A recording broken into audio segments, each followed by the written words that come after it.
Well, hi everybody, it's Joy Packard. It's day 14 of the Think to Succeed video challenge, and it is my third video, my second extra video today, and we're talking about pay it forward. And I was thinking about what other subject that I could talk about, or other story rather, and what came to mind was a story about my husband several years ago. We were on a motorhome trip, and we were kind of in a hurry to get back home because we overstayed a day and the kids had school and such, and I said, we need to get on the road and we need to get going. And I remember when we were going and there was a lady that was stuck, or she was sitting on the other side of the road, and my husband was driving and he looked and he said, it looks like that lady needs some help. And I'm like, we don't have time to stop, we got to stay on the road, we got to get the kids to make sure they're home on time or whatever. And those of you who know my husband, he has a very good heart, and of course, we had to stop. And we turned around, and we're here we are with our 8 kids in this motorhome, and we're stopping to say hi to this lady who doesn't even know us. And we just kind of knocked on the window, and she kind of got startled and was a little bit scared.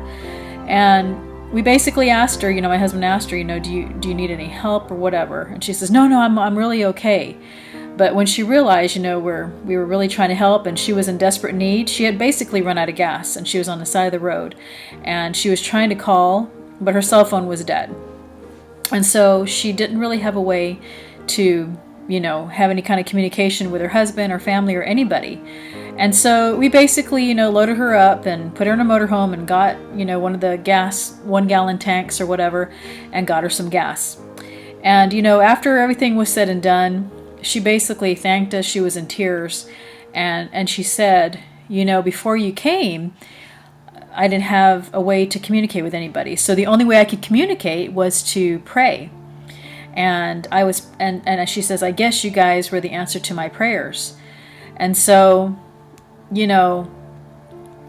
I think about that story a lot, and I use that a lot in my stories in church and things like that. And it's a great story, that sometimes, or a lot of times, when we're busy and we think we're too busy to help other people who may need our help, we really should stop and realize that we may be the very answer to their prayers.